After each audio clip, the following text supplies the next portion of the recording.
Hello everybody and welcome back to the channel. So, as you know, I'm reviewing all three of the Batman games that are on PS4. Here we have, it's Batman Arkham City, which is the second game in the Arkham series, I believe. I'm not sure where Origins fits.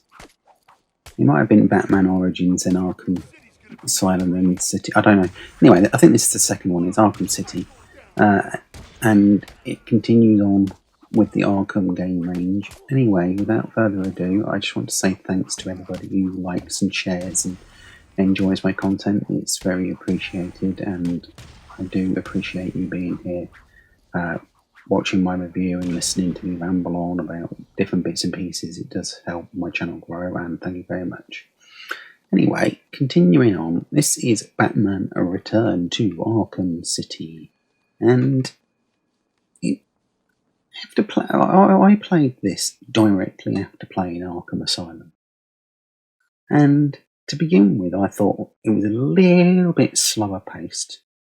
The storyline was quite a fair bit slower paced, a little bit more extensive. Like, it took a lot more to get going, if that makes sense. Like, I was probably a good 5 or 6 hours in before anything even really made much headway on the storyline, which kind of felt a little bit slow, and then it picked up the pace and it was getting going a lot more. Now, what then also kind of annoyed me was once it got going, it went full steam ahead, and then before you knew it, it was game over. Like, they finished the storyline. Like, the first 6 hours was slow as hell, and then I'd say and then the middle part was very fast, and then the ending part was even faster. I think it probably took me about 12, maybe 15 hours to complete, but the first 6 hours was very slow, and then the rest seemed to be over quite quickly. One thing I did really like was the fact that you can play as Catwoman. It's really well done. The combat is different slightly.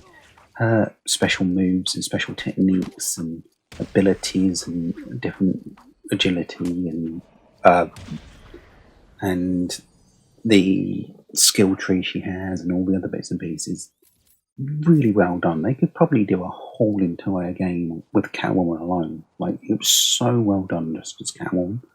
Whereas the Batman parts was very much more of the same as Arkham Asylum. However, the open world aspect of the game is now a lot bigger, a lot bigger.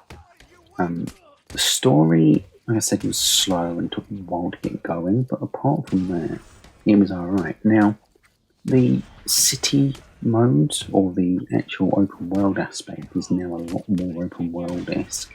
There's parts where you do go into buildings, and it actually does segregate off into an area in a map of said building, and off you go. But generally, there is quite they've now moved away from how it was in Arkham Asylum into a proper open world map type of area.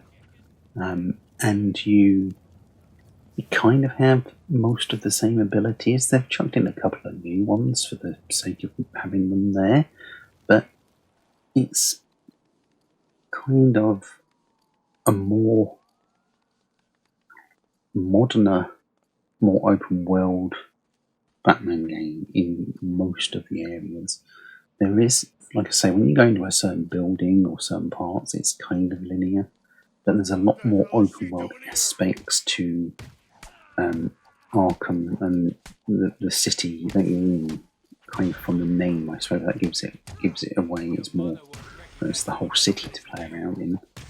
A lot of the features of Arkham Asylum are kind of present here for the game as well, because you've got still the combat, you've still got the poison ivy is there, you've still got a lot of the similar things. Now, one thing to mention is actually the DLC storylines for this game are really good. Like, there's a whole chunk of extra storyline. There's three 3 massive missions. I think it took me about 4 hours just for the DLC, which is quite a fair chunk. But it, the DLC was really good. I really did enjoy that side of things as well. Some of the bits where they have advanced areas on gameplay was some of that hacking, or whatever you want to call it, of certain things to open doors was done differently in this game.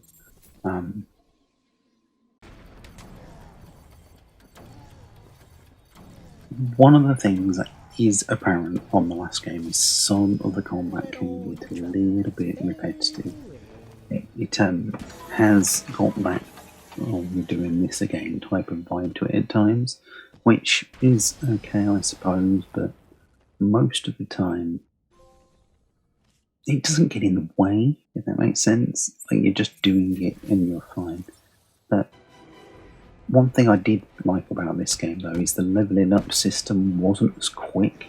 Like, on the first game, I seemed to level up quite quickly on the different agilities and skills. I was maxed out quite quickly. On this, I wasn't. It took me quite a bit longer to advance my skill tree and be able to build Batman and his abilities up considerably.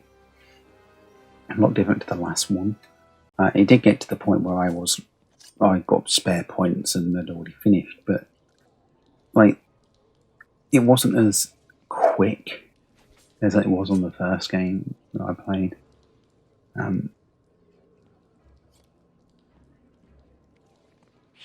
Like I said, I think my only annoyance slightly with it was the slow pace from the beginning of the game. Like, it was a good 6 hours before it got going, and for me that was the only thing I could say that kind of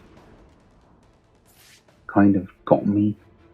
Apart from that, the game is really good. It's better in Arkham Asylum, definitely. The fact that you can play as Catwoman as well as other characters, like Robin's in the DLC as well, which was very cool.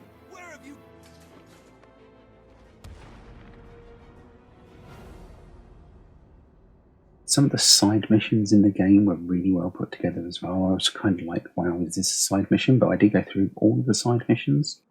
Really good side missions. Sometimes you find the side missions are boring, but on this they were really good. One thing also I found really cool is the different suits you can wear in this version. I think there's 12 different bat suits, like, going along with all of the different TV shows. So you can do like a classic Batman, a Batman animated version, walk around as Bruce Wayne. You can do all sorts of different things. There's a whole extensive set of different bat suits that are just cosmetic, I know, but they do look cool, right?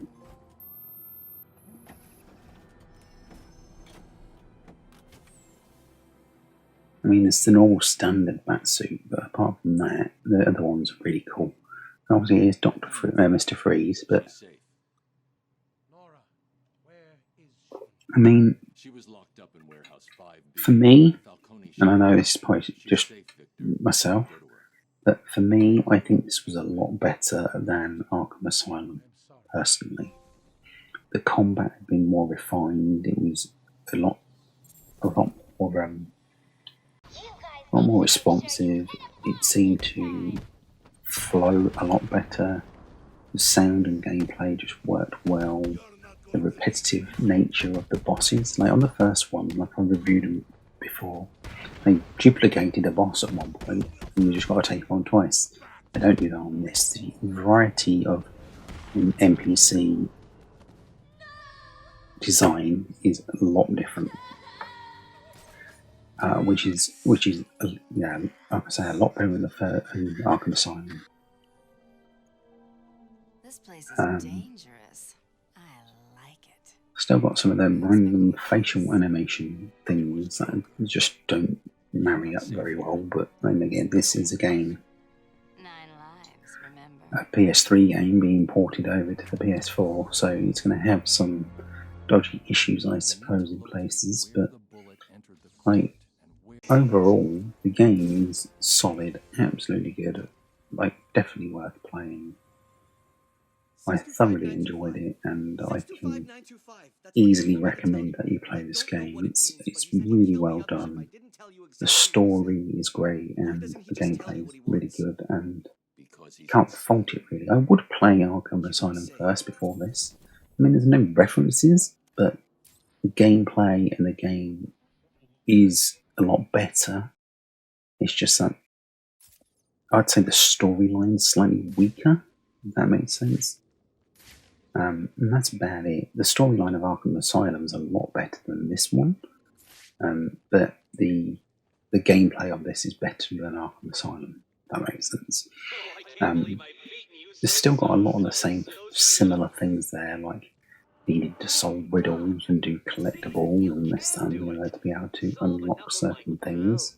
There's another load of different other side missions, which are really fun. But I mean, overall, it is an absolutely strong game, and it's definitely worth playing. I can't fault it too much, apart from that slow beginning, and that's about it.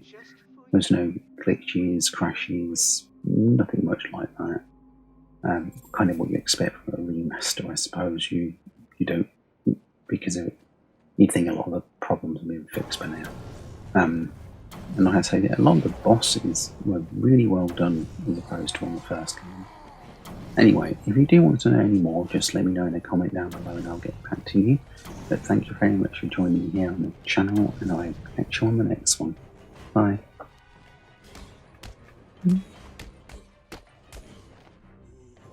What have you done? You little... You can't kill him! You can't!